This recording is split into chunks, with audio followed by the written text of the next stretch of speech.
What's up? All right. It's a little late today, but I just thought I'd give it a shot. Been trying out different things, different angles. Um, so why not different times? I'm here in LA, and it's either I'm talking to you guys or I'm trying to find something on TV, and I don't feel like doing that. So yeah, I'm a little early for the Service Titan conference. And so trying to kill some time. What better way than to hang out? Um, so looking at some of the questions that I've been getting on my, comments and things, one of the main questions is what kind of mowers do I like using and what size decks do they have? Um, so right now, I'm all about Toro. Toro grandstands, 21-inch commercial walk behinds. Um, Now, when I was mowing out in the field all the time, I loved using the grandstand. But the push mowers, the 21-inch mowers that I always used were Honda. You know, the problem is, um, and I love the Honda with the two blades, mulching, looks good, clean cut, worked great. My problem with the Hondas is there's too many like moving parts on the handles. There's a lot of levers, a lot of switches, a lot of clips. So it's really easy for things to fall apart, especially if they're getting dinged and back, moved around on the truck and trailers. Whereas the 21-inch Toro commercials, they're just bricks, they just can take a beating and it's all still there. Nothing's going to fall apart on it. Um, so that is why I've kind of gone to the Toro 21-inch walk behinds. But secondly, too, it's not necessarily just because it's the mower that I like using. The Hondas are the mowers that I like personally using, but it's not about me anymore. It's like, what do the guys who are out in the field mowing day in and day out? What do they like using? And they like using the 21-inch Toro walk behind. Obviously you're going to have those guys that just will use anything you give them and they're going to have a great attitude about it. But the overall, vibe of the whole group is they rather use a 21-inch Toro commercial. And the reason, well, there's a couple reasons. I mean, another thing, this has nothing to do with the Honda, but the guys like that the mowers stay on, the engines stay on, and don't pull it every time they have to open up a gate. I know my Hondas, they had the not the clutch, the I don't know what you call it, transmission or whatever that just stayed on the whole time. But I did go with a cheaper version of the Hondas with that would turn off if you let go of the drive, I guess. I don't really remember what that was called. So every time they opened the gate, the engine would turn off. Um, my guys hate those mowers. Hate them, hate them, hate them. I tried using those. Was it 2 years ago? Yeah, 2 years ago, I tried using those mowers because they were like, I want to say $350 cheaper. Um, and of course, you're going to have guys that are just going to use it. They're going to be fine using it. They're not going to say anything. They're just going to use it and be happy. But then you're going to have a bunch of guys that don't like using those. So, by the way, can you guys hear me? I feel like I'm yelling in here, and I don't know if I have to yell. I don't think anybody's going to hear me in the other rooms, but anyway, if you can hear me, give me a thumbs up or let me know. Oh, got the outside view there.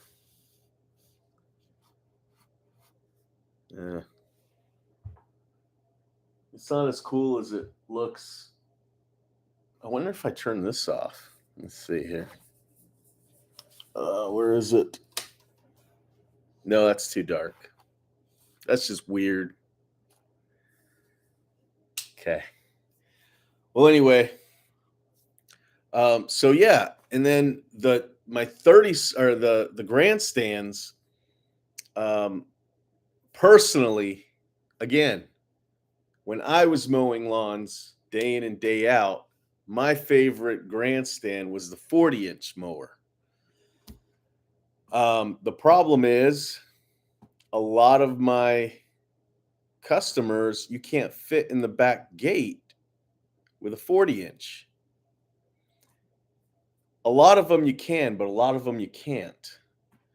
But the 36-inch, everybody can fit in there. So I've got two crews, two guys that have 40-inch grandstands, and one of them doesn't have a problem getting in any gates. And the reason why he has the 40-inch grandstand is because he has the biggest properties overall, and he doesn't have a problem getting in any gates, not one gate. He can get in them all. The other 40-inch mower that I gave to somebody, I gave him the 40-inch because he's one of those guys that just you give him the machine and he's going to be super happy with it. Doesn't matter what size it is. You know what I mean? Just an awesome attitude. And so I gave him the 40-inch, and he told me that there's like 3 houses that he can get into the backyard because of that deck. But those same yards that he can't get in the backyard have giant front yards. So the front yards are big. The backyards aren't that big. And so he doesn't mind taking the little mower back there because the front yard, that 40-inch deck, saves him time. So he's super happy. And like I said, he may just have an awesome attitude. And so I could have given him a 58-inch mower and he'd be mowing front yards only and he'd be happy probably. So yeah, having guys with great attitudes is a plus. So for the most part, so I've got 7 stand-on mowers. 5 of them are 36-inch. 2 of them are 40-inch.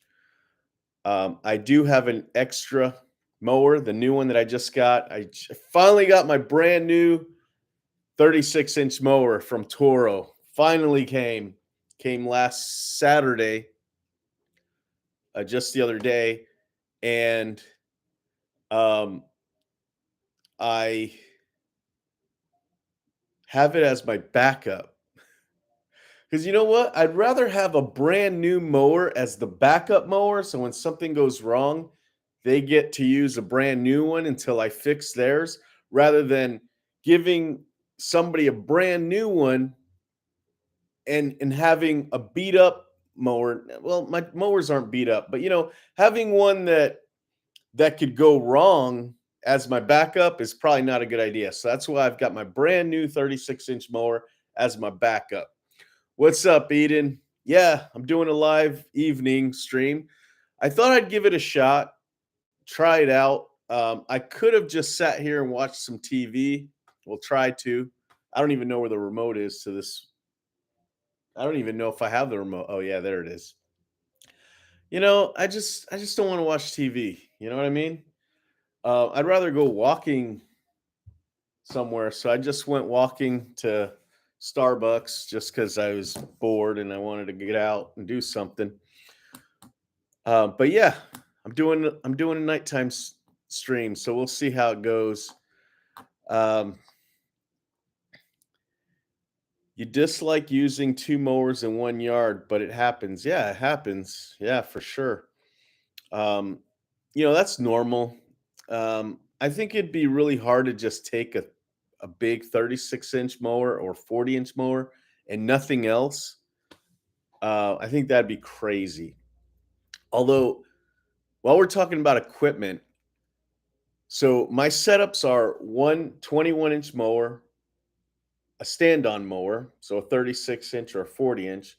Then I've got a steel edger, right? And then I've got two string trimmers.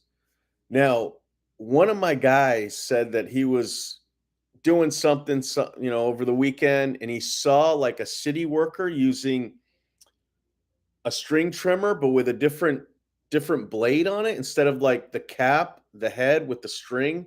It had some kind of blade on it where the guy was edging the the the concrete curbing around a property. And so my guy was like, "What is that?" You know, because what our setup should be is a 21-inch mower, a stand-on mower, a steel edger, a string trimmer, and then whatever that was to do the curbings around the house. And it wasn't a steel blade, it wasn't the edger blade, it was a disc. He said that it was a disc, and he's just like it totally curved around the edging. Anyway, if anybody knows what that is, please let me know what it is. Put a link in the comments, because I think instead of having two string trimmers on a truck, we should have a string trimmer, a curbing trimmer, and a steel edge blade. I think that would be awesome. Um, so so anyway, if anybody knows what that is, you run a 30 push, 36-inch stand on, and a 52 stand on. We mow from little to big. Yeah, that is, yeah. I That's a big setup though, you know. You're pulling a lot of weight there, I guess. But that's what you got to do. That's what you got to do. Uh, L.A. nightlife. Oh, L.A. Nug fire. There's something back there I don't see. What's up, AC Fuller? Uh, Green Cuts. What's up, guys? Golden Edger. I don't know. Is that what it's called? I don't know.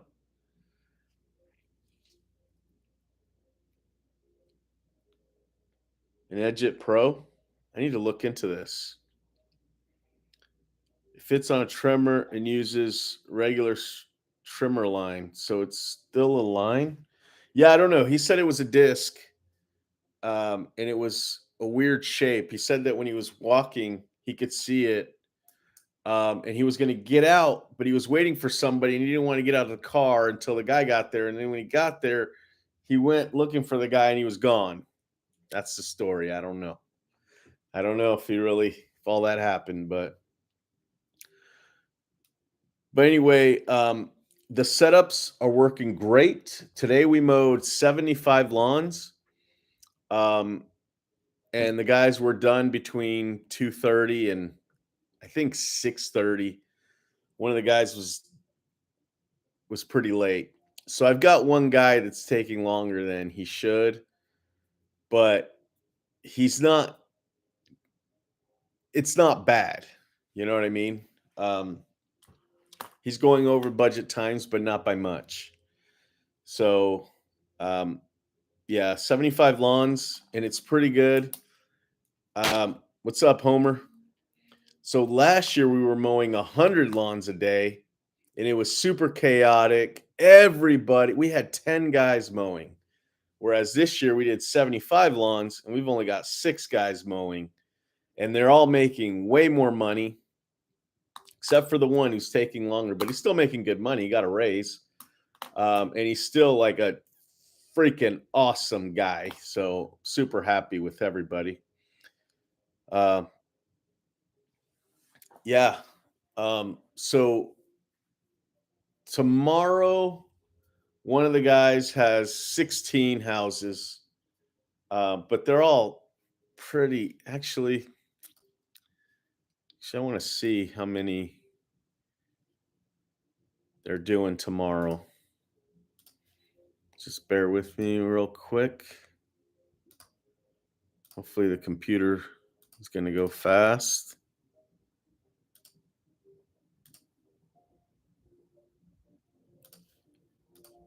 Okay. 74 lawns, not 75. Oh, that's tomorrow. Today we did 74 as well. Okay. So let's see real quick. Okay, so one guy's got 12 for $674. Another guy's got 13 for $850. That's nice. Another one has 15 for 836. So he's got two more than the other guy, and he's doing a little bit less. That's crazy. Another guy's got 13 and 10. Oh, and then another one's got 11. So 12, 13, 15, 13, 10, 11. So 10 is the least. Then 11 and 12 and 13 and 13 and 15. And it's going really good. Like, it's not too hard for the guys. They're getting done super fast. So to give you an idea, let's see if I can get back there. We got so many tabs open. All right, I think I'm there. One more. Okay. So let's see who's got the most budget hours. Okay, so one of my guys that has 13 houses tomorrow, his budget hours are 12 and a half hours. So if he took as long as every job is allowed for him to take, it would take him 12 and a half hours. But he's going to go so fast that he will probably get done with that 12 and a half hours in probably 7, maybe 8. That'll give him 4 extra hours, and I'm paying him for that. So he's going to get paid for that 12 and a half hours no matter how fast he takes. And if he takes longer, which he definitely won't, he'd get paid hourly instead of budget hours. So it's in his best interest to go faster. So since we started doing this, I mean, it feels like we've been doing it for a long time, but we've only been doing it for 3 weeks. So this is our 3rd week of doing it. And it's kind of, man, we could probably talk about this for a minute, but it's kind of weird. So I've got guys so for example, I have a guy who's willing to work 20 hours. If he had 20 hours on his list, he would probably do it. But of course, how long can that be sustained? You can't sustain that for a long time. They're going to get burnt out, right? So the way I'm doing it with these budget hours is he'll get that done. He'll get that 12 and a half budget hour day done in probably, I'll say 7 hours. Okay, maybe 8. Let's say 8. Let's round up a little bit. So 8 hours, he gets paid for the 12 and a half. So he's been doing that. And then he came up to me yesterday and said, "Hey, look," because he got done with his route yesterday and it was like 4 o'clock, maybe 3, maybe it was like 3 o'clock. It was pretty early. And he said to me, "Hey, man, I'm actually thinking of working with my uncle after work here and make some extra money with him." And I was like, "Oh, man, like, I didn't really want that to happen, but they're getting paid more, which is the whole, like, one of the benefits for the workers, right? Is if they get paid more, they're not going to want to leave, right? But I didn't think that they'd actually have more time on their hands and they want to make more money in the day. And if they're going to be gone by 3:30, they can go kind of do a side thing somewhere else, like another job in the evenings, which I'm not used to. I'm not used to that. Of course, I've had guys do it over the winter time and that kind of thing, and that's understandable. But I've never had my main strong guys that I push all the work to tell me they're going to get another job at nighttime. I really it didn't sit right with me, but I really was thinking about it, and I'm like, what's my point with paying these guys really great and making it so they don't get burnt out?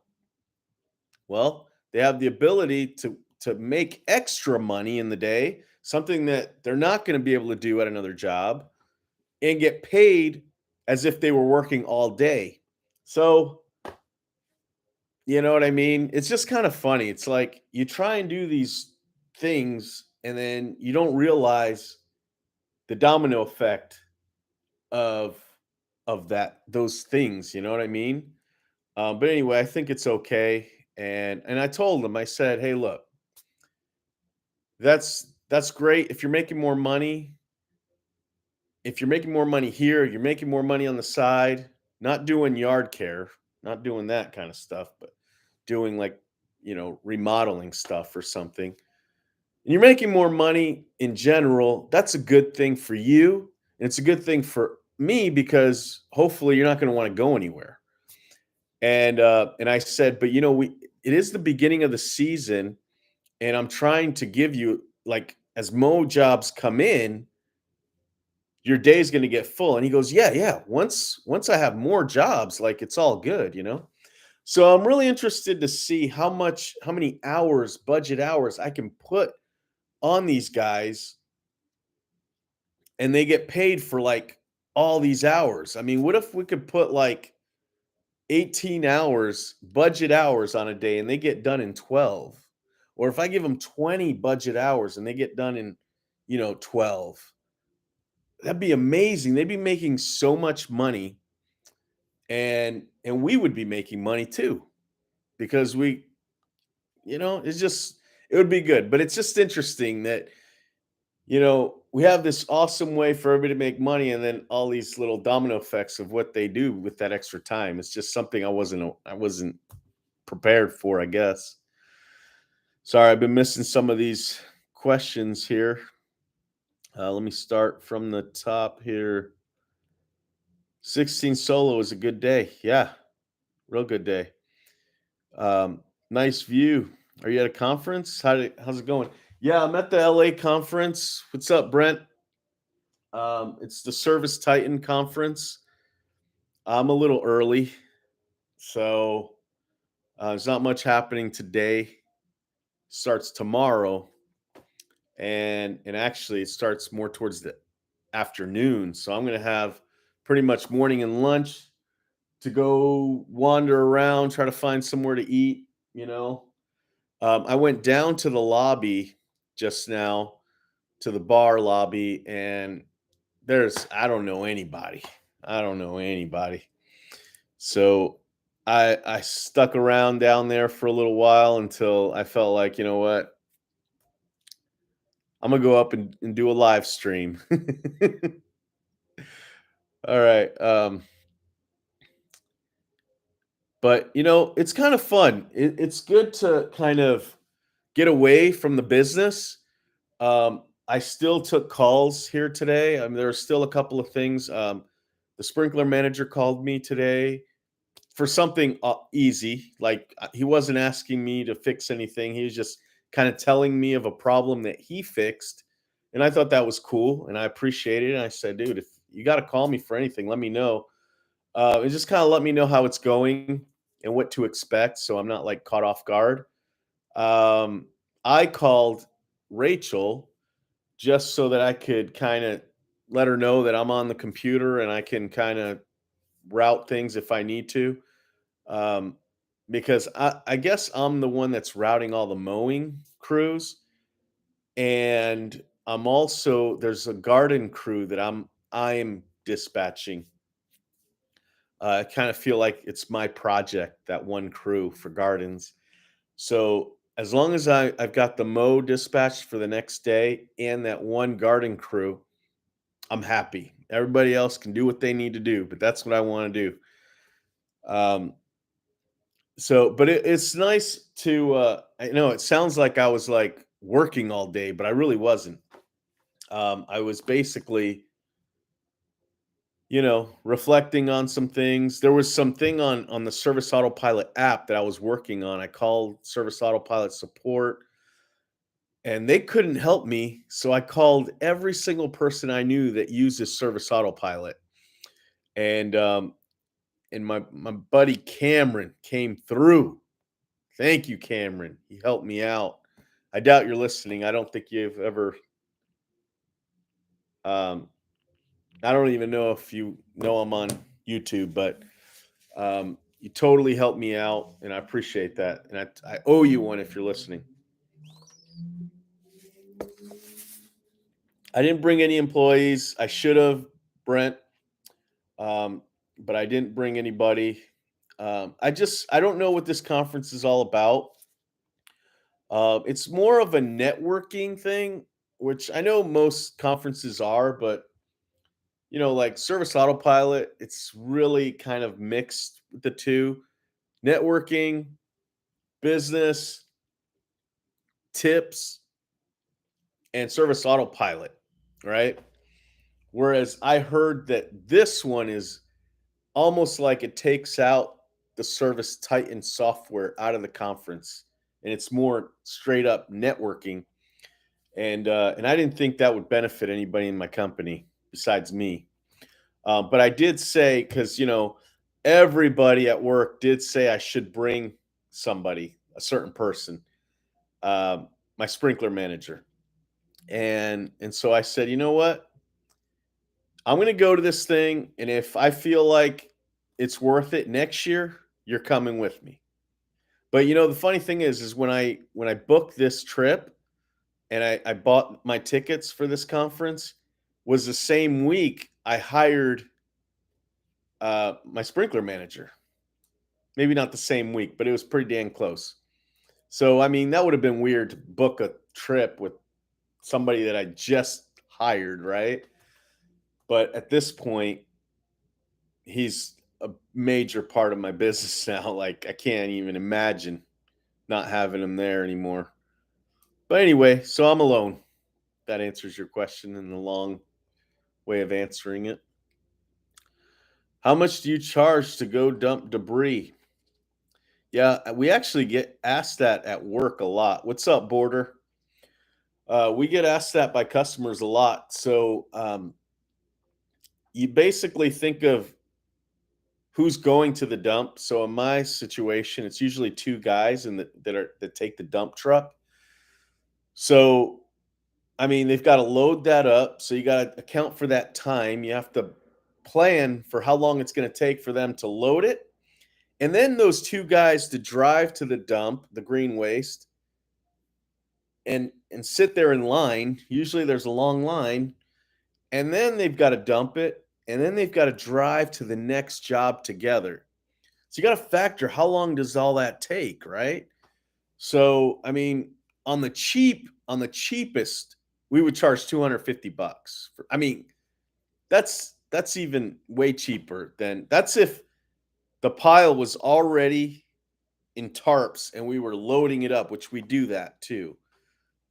So you got to count for how long it takes your guys, not to mention the cost of the dump. So we rarely just go to the dump for somebody. And you know what? Somebody today sent an email saying, so we charge 10% of the cleanup job, right? So if the cleanup job is, let's say, $750, the disposal is $75. So maybe that answers your question. That's how we do that. And we have the dump truck, dump trailer, and we don't dump it after every job. We basically hold on to it the whole day and we fill it up. Sometimes we do 2 jobs a day, sometimes 1, sometimes 3, and it's all in there, and then we take it all the next day in the morning. Um, Usually it's one person that takes it to the dump because we have 2 dump trailers. So I don't know if that answers your question, but somebody today sent an email asking, they said, "Hey, the city is offering a free waste run. So you can take as much as you want for free in their city." Right? So what do you say to that? You know what I mean? So I said, so as actually the garden manager called me, that was one of the reasons why she called me today. And she said, "What should I tell her?" And I said, "Well, tell her the best we can do is take $20 off." Because I think the cost was it was a big one, right? It was like 200 bucks or something for the disposal fee. And I said, tell her the best we could do is take $20 off. And I didn't go into it with my garden manager. Why? Because we still got to pay the guys to take it to the wherever we're going to take it, even if it's free. And most likely the dump charge was 20 bucks. So honestly, we're saving her as much as it would cost us in charging cost fees, but not in labor. We still got to pay for the labor. So I don't know. Hopefully that answered your question. Um, how do you control quality overworked employees? Good question. So if you have employees that just do bad quality when they're not slammed, you got a training issue there. You need to, um, that's a hard question because it all depends on the worker. If they don't want to work, you're kind of screwed, right? There's nothing you can really do about it. Sometimes you can't even motivate anybody. I've been there with guys that just can't be motivated no matter what. Um, so one of my issues last year where I had poor quality a lot was because we just had so many houses. Every crew was mowing 25 to 30, 35 lawns a day. There's nothing you can do at that point, right? All you can do is just talk to your guys. "Hey, what's going on? We're doing the best we can. It looks great. We got to get through the list." You know what I mean? It's like, what can you do?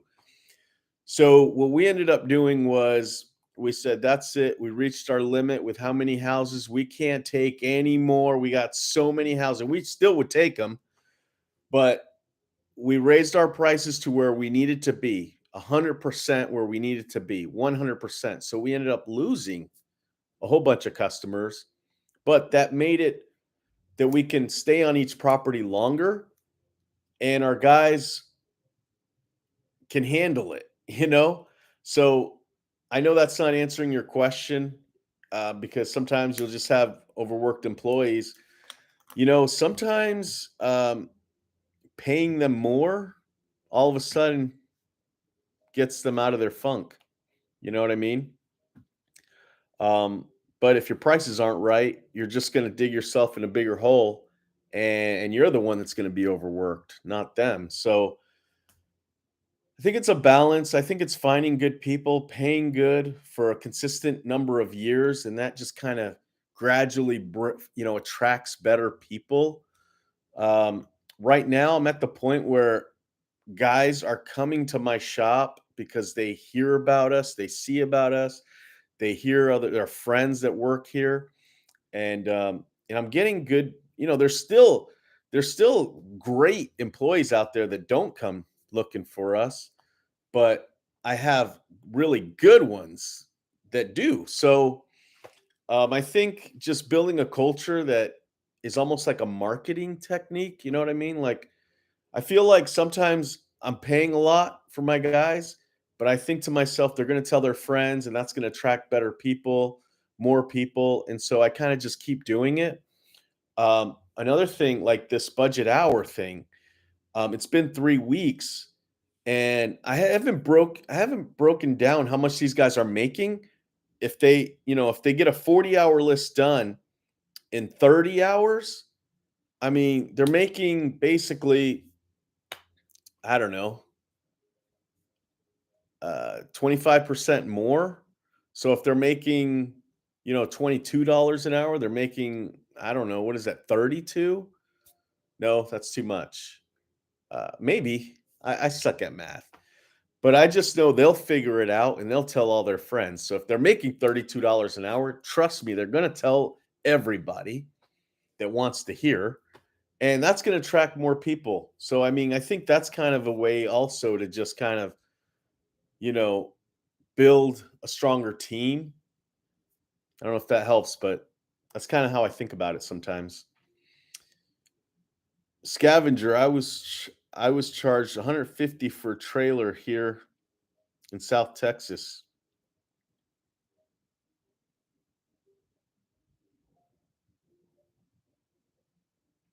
Maybe you charge 150? Border, we charge 300 just because of the price has gone up to you and waste of time. Yeah. Yeah, I mean, dude, 300 sounds great. 300 sounds great to me. Um, yeah. And price of fuel has gone up too. Just to fill up my truck, trailer, mowers, it takes about 130 just to fill up the tank. Yeah. Homer, 300. I need to purchase a trailer and offer the type of service. I'm still learning. Um, yeah, man. Dump trailers are, oh my gosh, a huge weight lifted off your shoulders, literally. Um, I That's one of the things I probably should have gotten earlier. Like, if I had to start all over, that'd be one of the things I would get right away. Um, there were times where we were doing a ton of leaf cleanups with debris loaders, and it was just kind of like spraying the leaves inside the trailer. And we had just a full trailer full of leaves. And because we didn't have a dump trailer, we had to like, shovel it out. And because it was cold, it rained a little bit. It was like concrete, you know what I mean? And it just took our guys. We had a trailer full of um, leaves that were shot in there by a debris loader, and it took my guy 3.5 hours to get it out. And he was begging me after that to get a dump trailer, and I just was like, "No, we don't need it," you know. Dude, now dump trailers are like 15,000 bucks for the ones with the tall walls. Um, dude, just get a dump trailer. Doesn't have to be a tall one. It could be the short walls, 2 feet. I definitely recommend it. It's a time saver, and the guys are gonna love it. Now, I bought my dump trailer 2 years ago. No, last year, 1 year ago, and my guys filled it with rocks all the way to the top, and they broke it. They freaking broke it. It costs like 2,300 bucks to fix. I it weighed so much that it broke the hitch of the truck. It just snapped right off. So be prepared for your guys to break the damn trailer. Even though you tell them not to fill it up, they're gonna fill it up and they're gonna break it, and then they won't fill it up again because then they will be without a dump trailer until it gets fixed. So, ugh, it never ends, man. Never ends. You're up in Boise. Nice. Yeah, so I bet your weather's pretty similar to mine in Utah.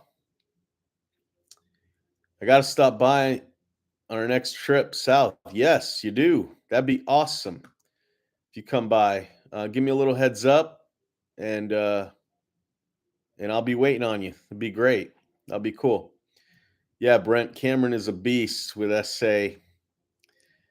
Yeah, and he's always so like helpful, like wants to help. By the way, Cameron has a company, like a big giant company, and I'm so grateful every time he wants to spend time helping me out with things. Uh, Border Scavenger, carry a 16-foot trailer, 8x5. Vehicles drive 1500 Chevy double door with the 5.3 Chevy motor. Yeah. Um, hey, you got to do what you got to do, man. You know what I mean? Heck yeah. Pickup truck spends a lot of fuel. Yeah. Um, that's for sure. Somebody on another video was saying that um, they're seeing a lot of startup lawn care companies, and I'm kind of surprised by that with the price of gas. Maybe it was you, Border, that said that. But I in my area, I don't see that many new lawn care companies. I just don't. Just which is awesome. But I don't know.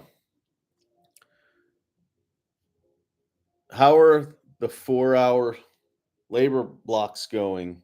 Has it been working out? Yeah. Yeah, it's been going great. I did give somebody a full refund. I gave him a full freaking refund because I just didn't want to hear it anymore. Um, and I kind of understand where this customer was going. So we're sending garden guys to do 4-hour blocks, 8-hour blocks, 12, 16, 20. And it starts, so the 4-hour block is $330, an 8-hour block is $660, 12-hour block is $990, and so on and so forth. And we tell, so if a customer calls and says, I just need somebody to come and clean up the yard, it's not that bad. Okay, well, we have 4-hour blocks where doesn't matter how long it takes them. If they get done faster than 4 hours, it's still the $330. And they're going to stop at 4 hours. They're not going to go any further than that. And if you need more time, you're going to need to buy another 4-hour block if you want us to come back and finish. So these blocks do not guarantee that the job will be completed. It's just a guarantee that our guy's going to work for that amount of time. And we're really good at explaining it now, but the first couple of days, I don't think we did a good job explaining that. So a customer was really upset with us because we did a 4-hour block, but there were sections that weren't completed. Now, this gets interesting because the garden manager initially did a walkthrough with the customer. This was right around the time we were starting to do the 4-hour block, so the estimator was still going on properties looking at them. And the customer did not show these areas to the garden manager. Okay.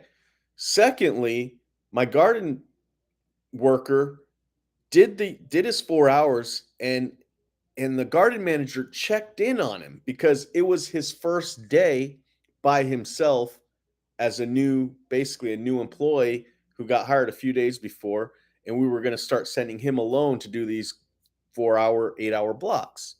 So we had to check on him just to see if it got done, like if he can do it. And he did great. The garden manager called me up and was like, "Hey, I told him he did great. I'm here at the property. It looks amazing." And so it was like, "Great." And that was the first job he did. So a week later, yesterday, I think it was yesterday, the garden manager says to me, "Hey, remember that job that Zeke did his first day and I checked on him and it was great?" Well, the customer's like yelling at me, upset. And I'm like, "Why? That was a week ago and you checked on him and said it was perfect." And she's like, "I know, but she's saying that there's this whole other section that we didn't do. And she never told us about that section."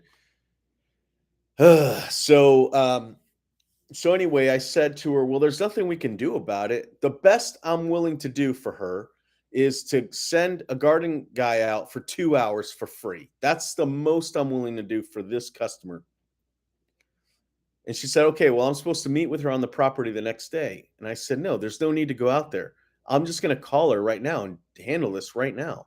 She's like, "Okay." So I call the customer and I say, "Look, I understand you're not happy, but these are 4-hour blocks. If you need more time, you need to buy another 4-hour block." She's like, "That was never explained to me. I was told when I was doing a walkthrough that this would all be done for $400, $330." And I said, "No, it's hourly." If and he was there, we checked in on him after it was done, and the garden manager signed off, and it was great. She just refused and just was yelling, yelling, yelling. And it was the first job we ever did for this customer. This isn't like a customer that we mow for. Uh, we've done anything for. It was the first job ever. Not only that, it was the first garden job that that new hire did by himself. I took all that information. On top of that, it's a nasty customer that I don't want to deal with anymore. So I'd rather just give her her money back. And I said, "Look, I'm going to give you a refund and we're just going to part ways. We're obviously not a good fit together. And I don't want you to be upset thinking that we were supposed to do something different. So I'd rather just give you your money back. That way we can part ways." And she was like, "Yeah, that's fine." Um, so so we lost out on one of those garden blocks. But it was the first one my guy ever did. And me as the company, like me, the garden manager, and the guy that did the job, all know we did a great job there. It's just a nasty customer we don't want to deal with anymore. So I'm willing to just cut my losses and move on. You know what I mean? Um, if there's ever a time that customer is going to call back and say, "You know what? I was wrong. I need you guys to come back and do something," she's gonna need to pay that $630 back or however much it was. Yeah, it was six. It was an 8-hour block, I think. I can't remember. It was quite a bit of money. They're gonna need to pay that back, and I wrote that in the notes. If they don't, this customer is banned. That's what I put. So if anybody answers that phone call and they look at that person's account, they're gonna see that note, and I signed my name on it. So hopefully they don't sign them up for any work. But anyway, that's not something that's normal. It's very rare when you give a full refund like that, but I really feel good about my client base, and I don't want a sour apple in there. I'd rather get rid of them, give my money back, or give them back their money, and have my worker um, not know about this customer so that he continues on doing a great job. So that's kind of the approach I took. But yeah, the 4-hour blocks are going great, man. It's like every day we keep booking another job, another job. So we're keeping that one crew separate from everybody else. Tomorrow he's going with another person. So because we've got a 12-hour job block and a 4-hour one. So it'll be like an 8-hour day if they both work together. So we're trying to keep that crew separate from everything else. Everything's booked a couple of weeks, but the block jobs are booked like as they come in, and it's just awesome. It makes it easier for estimating. But and as long as you explain to the customer that it's a 4-hour block, after that it would be hourly, but you need to buy another 4-hour block. As long as you explain that to a customer and you're clear on it, I would actually even follow up with an email, which we're not doing. We should, and take pictures when you finish. Because if we would have done all that, I think this customer would have been like, "Oh, damn! All right, I need to buy another 4-hour block." But we were still new to it. But I think they're going great. To answer your question, and by the way, green cuts, is that Brendan? I I don't know if that's you or not, man. Um, I think it is though. How are you doing on fertilization, Homer? I'm not. We're not fertilizing. I still have a non-compete for all of this season and all of next season. Because I don't know if you know this, but I bought a company, and in order to make the sale, uh, to be able to pay for it in the time the owner wanted, the seller wanted, I sold him my fertilizer customers to bridge the gap and signed a non-compete that I wouldn't fertilize for 3 years. So we're not fertilizing, and I found peace in not fertilizing. I definitely like it. I love it. I love the revenue. I love the service. I love everything about it, other than like the the lawn assessments. Hey, what can you come by? Tell me why my lawn's bad. I don't miss that. Um, so so anyway, and it's all good. So we don't fertilize, but we double the size of our business. And whenever we do decide to fertilize again, we're just going to kill it. I hope. Um, but it wasn't a full trailer. I think I lost that thread there. You live in Reno, Jordy. What's up? Would love to meet you one day. Yeah, that'd be great. If you're ever in town, hit me up. Some people are always trying to scam green cuts. Yeah, glad to hear the blocks are working out. They are. Oh yeah. Do you offer sod installation services? Absolutely, we do. Love sod services. It's really easy. The money's in the prep work though, getting the lawn level, um, getting adding 2 inches of soil before you lay the sod. That's where the money is. Also, taking out old sod, putting new sod in. We do all that. So what's up, Merrick? So anyway, let's see. How long has it been? Almost an hour. So you guys liking the evening stream? Is that working out? Trying to see if I could find any questions that were asked um, on YouTube that I might be able to answer. Um, yeah, somebody was asking if I don't use the I guess the 30-inch Turf Masters, no Time Masters.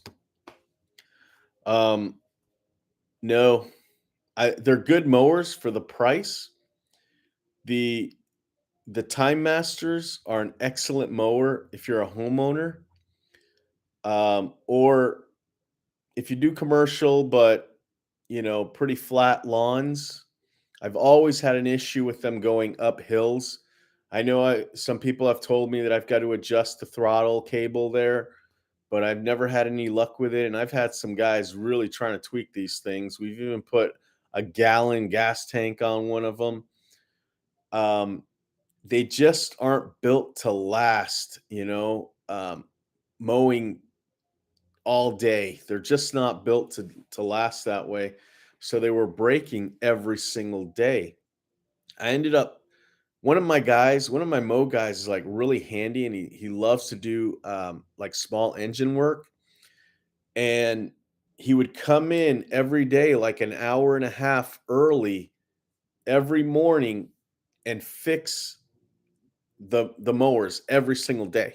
There was always one that was broke, whether it be the handle that broke, uh, the the belts were always coming off or breaking, always.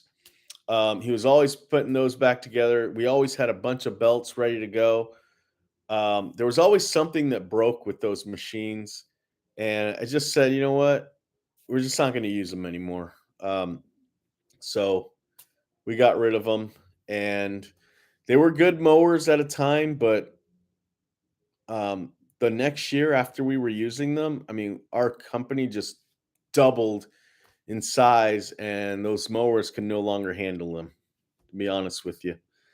So we don't use those anymore. Now let's see. Um, so somebody asked me during the week, what's up with the pink and blue trucks? Um, Now, I'll just say the reason why the trucks are pink and blue is because, well, blue is my color, but I bought a lot of the assets of another company and they were pink. So I painted the cabs on all those trucks, but I didn't touch the cages because that's just wasteful money. I feel like when you see my truck drive by, even if it's got the pink cage, you still think to your mind, in my head, that it's a blue truck. The cage is metal and just like it almost looks like rust. I feel like it's just a waste of money to paint those blue if I'm only just for the sake of it being blue. I don't think that it matters to the customers. So I just kept them pink because it would cost about $1,000 to paint just the cages. And I don't want to do that. Do I see myself expanding to other states, franchise? You know, I would love to, but I think this industry, mowing, it's too hard to find reliable people everywhere. And so for that reason, I don't see myself doing it. You know, it takes people that really like to mow lawns to do it. Um, it's not like something that people do just because they want to get paid. They may do it for a week or two or think they're going to like it, but once they start working out there, it's too hard. And I don't see that being something that I feel confident going into other states or even franchising. Um, but I'll never say never with the franchising, but I definitely don't think I'll be taking my business out of state if I can't really see what's going on. I feel like in order to make it so that the team is strong, I have to be there and kind of not be there on the property, but I gotta be able to know what makes those guys tick so I can, try to make it happen for them so they can do it. And I don't think I can do that out of state. So the Time Master is decent for a few lawns a day, but they can't handle the volume. No, they can't. Um, and again, you're going to have great guys that'll be like, no, we'll make this happen. We'll do it. We'll use these mowers. Um, but even my guys that were like really loving those mowers, it still broke on them every day. And at the end of their shift, they would push it to a section in our yard that we have where all broke equipment goes. And my guy would fix it in the morning and then put it back on their trailer. And so those guys that had it broke the day before got back in their truck and started mowing. They didn't realize the amount of work it took to keep those mowers going. So yeah, they're and I think Toro's even like clear on they're not commercial mowers. Um, but they certainly don't mind if you do buy them for commercial because you're buying them.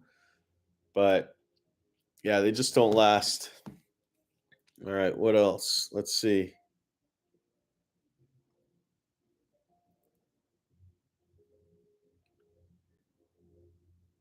I think that's pretty much it.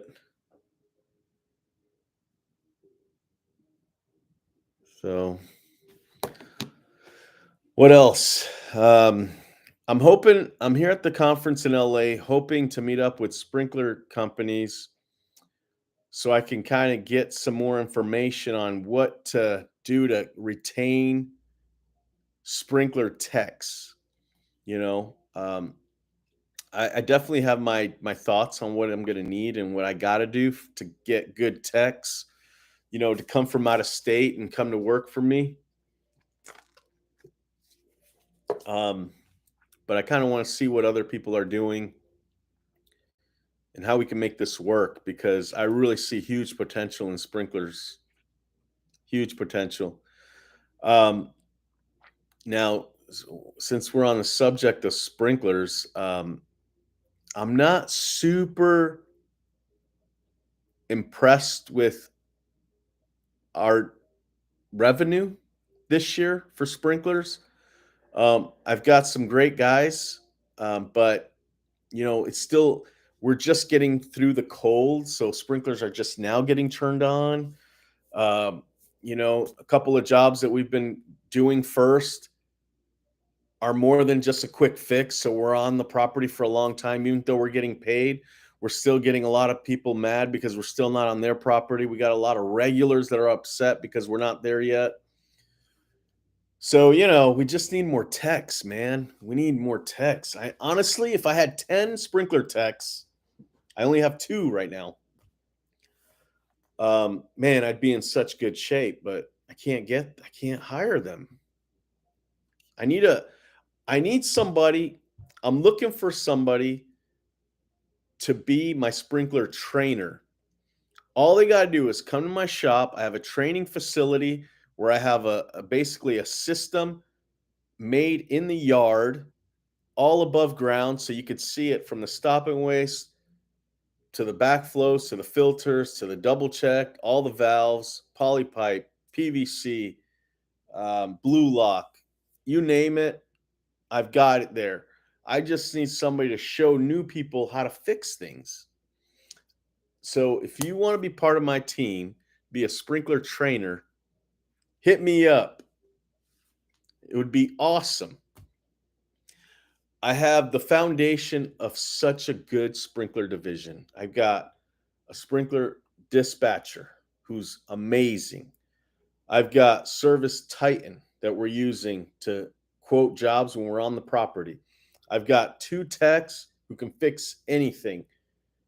We got a strong, small team, and we just need to expand it, man. I'm ready to do it. We need a trainer. I think if we had a sprinkler trainer, that would be the final piece to our puzzle, and we'll grow like freaking fire if we can get somebody to train. And obviously, I could hire somebody, throw them in a truck, and they'll go with my guy and train. But they're only going to learn what they're doing. I need somebody to train people the fundamentals right from the start: how to fix a main line, zone line, lateral line, main line. How to fix a valve, all the different type of valves, how to adjust all the sprinklers, how to change a timer, how to adjust the timers. We need somebody to teach new people the basics, and then we can take it from there. But that's the hard part. So, anyway, I'm trying to get this sprinkler division going. I'm thinking buying canopy for shade when I'm doing lawn jobs at one location, like a cooling station of sorts. Not sure yet. Yeah, we've thought of that too. I'm sure you can order something that's kind of pops up and maybe has your company logo on it, in the yard, and says sprinkler work happening or something like that. That'd be that'd be pretty cool. We thought of doing that too. My guys just have to. Well, that's probably my problem. They mentioned it to me, and I said, "Get it, do it." But maybe they just don't know how or where to get it. I think I may know how to get it done, so I may be the one to have to do it now that I'm talking out loud about it. So, yeah, that sounds like a great idea. Are you allowed to record at the conference? I would assume so. Although this conference is at the Coliseum, and we're gonna get headphones. Otherwise, we're not going to be able to hear the speakers. You know what I mean? So it'd be pretty hard to record that. I think one of the speakers is going to be Magic Johnson, so that's pretty exciting. Um, and I have no idea what the topic is. Maybe I do know. No, I don't. I forgot. But that's going to be cool. Um, But more importantly, at this conference is I want to talk to a few certain people that I know are going to be here. I just don't know who they are. One of them is Tommy Mello, who is a garage door like garage door typhoon. This guy, like, is just killing it installing garage doors, and I'm really fascinated by it. And he's doing like $100 million in revenue or something like that. Um, and he's in like 16 markets, just killing it, just killing it. And apparently, he started in landscaping too, like maintenance. He started in maintenance, and he's pretty young. He's in his 30s. Um, so I definitely so on this conference you have to basically book the rooms that you want to go into to hear the speakers ahead of time, kind of like reserving your space there. And so I booked that conference or that talk for sure. I'm really looking forward to that. Um, so that is what's going on. We just passed the hour mark here. It's 9:39. Um, So what do you guys think? Is this a good time? Like, I don't know if I did it again while I'm on my trip here, that be all right, or is it too late? I don't know. I feel like we're getting a lot of feedback here today, more so than on a Saturday morning, that's for sure, I think. Um, by the way, work has been going great. How about you guys? Um, you guys doing good in sales, revenue? Sorry, I gotta try and hear read something here. Issues. Oh, that's funny. Oh, hey Brent, I just read your Facebook comment. Oh, that's funny, dude. It is. It's driving me nuts, but I think we figured it out. Douglas too, telling me that it's sending me cross state lines. Oh man, dude. How many people on here use Service Autopilot? Anybody? Give me a thumbs up emoji. Um, damn, it's 12:30. Sheesh. That's late, bro. Thank you for staying up, man. On a weekday too? Sheesh.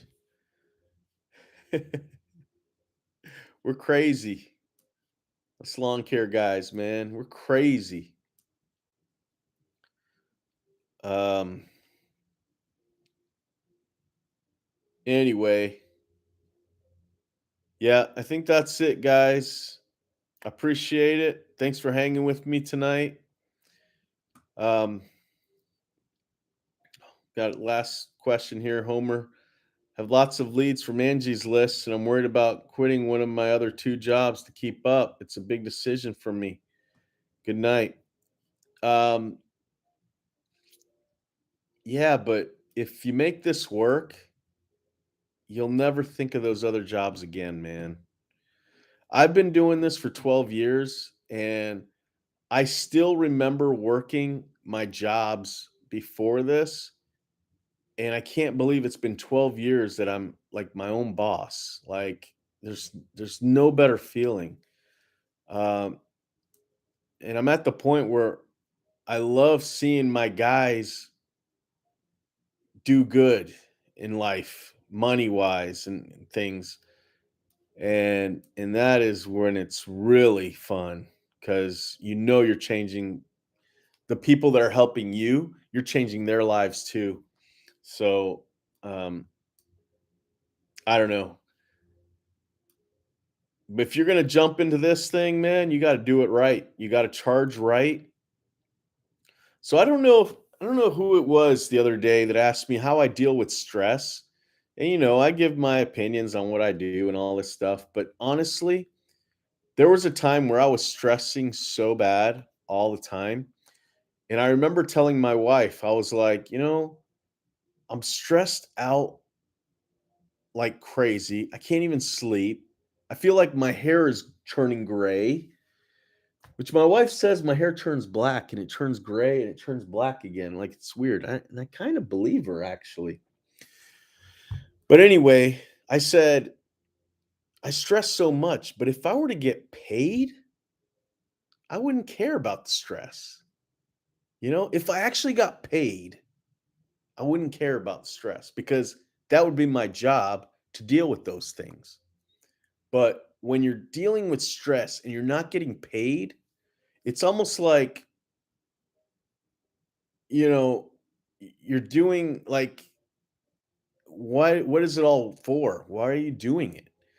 And I think that was one of the changing factors for me when I started paying myself because I was like, if I'm going to deal with this, I better get paid for it. Like that's my job to deal with those problems. Not necessarily that's all I do. That would suck if all you did all day was just deal with problems. But if you paid your, like, I get paid pretty well, right? So when a customer complains to me and they say, you know what, I'm not happy. I don't think I got what I was told I was going to get. And you're dealing with all this stress. And you're like, you know what, let's fix this. Whether that's giving you a refund because you know why? Because I get paid well. So what can I do to fix this problem for you? It's not going to stress me out anymore. I think that's kind of something that you need to do. If you pay yourself well, doing the profit first accounting system, I think that alleviates stress just because you're getting paid. So, Brian, what's up? I'm in the lawn business, started last year. I'm trying to get more customers. I want 25 customers a week. I'm working hard at it. Yeah. So to get 25 a week, all you have to do is answer the damn phone every single time it rings. That's it. Answer the phone every single time. And I don't mean you necessarily. If you're mowing, get somebody to answer the phone every single week, every single day. Um, Maybe even get a call service, like a phone service to answer after hours or after 4 or even the whole day. And then whenever you get a chance, call them right back. That's how you're going to get more customers every day. Um, because people want their lawn mowed, and that's the way you got to do it. Um, so do you have are you out in the field all day?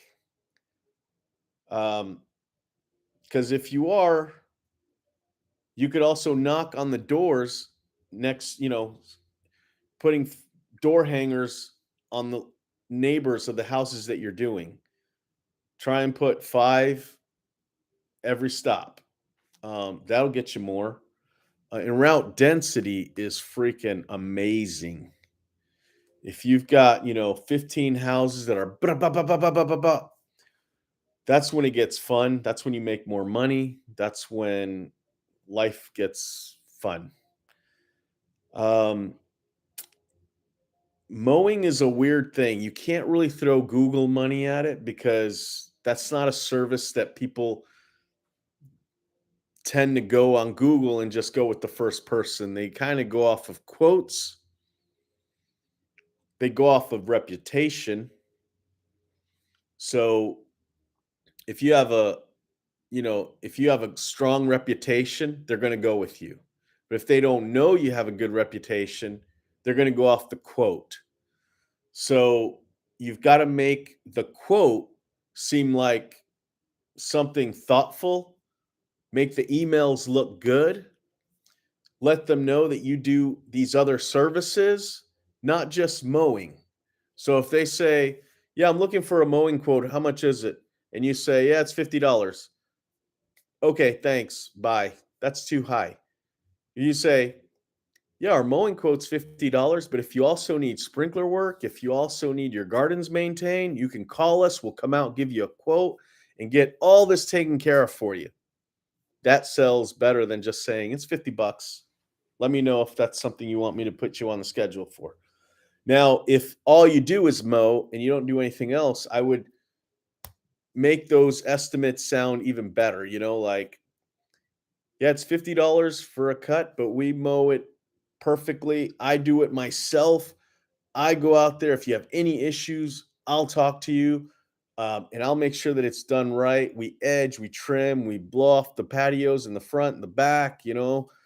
Um, I would just don't just give customers a price. Tell them why they should go with you, even on a quick email. Um, so that's another thing because for mowing, they just go off of price or reputation. You're going to have people that are so busy, they just don't care how much it costs. They just want somebody that's going to be reliable and just comes consistently. That's how I get customers. You know, that's the customers that I attract. They see my trucks everywhere. They assume that I'm reliable and they call. And when I give them the price, I still tell them we do all these other services, but I think I get them off of that because they think I'm reliable. Yeah, you do landscaping. I mean, that's a great upsell that a lot of Mo customers don't do. So a lot of times you start with that. So if a customer calls for mowing, tell them the mowing, but focus on all these other things you do, your garden cleanups, garden maintenance, your landscaping, um, and then say, and we'll make sure that we also mow lawns. I think you let them know that, whoa, this is a person I could just call, one company, and they do all of that. I think you'll get more that way too. And you said this was your second year, um, 25 in a week. I think it's doable. I think also another thing you want to do is make sure your truck is branded with your phone number on it. That's important because when you stop and you're mowing somebody's lawn, that's when the neighbors call. They say, "Oh, I want mine's done too." So if you do all of that, you'll get more. Also, you got to have a website. You know, um, so I don't know if you have a website, but that's something a lot of people don't do early on, and they should. So anyway, guys, hope this all helps. Any last questions? It's almost 10 o'clock here for me. But really, oh yeah, I'm on Utah time. It's almost 11. It is. I have my number and names all over my trucks. Okay, well, that's good. Um, yeah, just answering the phones, being reliable. I mean, I don't really know what else to tell you other than market, different ways. Door hangers, when you're just starting out, that's a strong one. Knocking on doors. Facebook, yeah, Facebook is good too. So, all right, guys, have a good night. I don't know. I'll see you tomorrow, maybe not. We'll see how it goes. But thanks for hanging out. See you guys.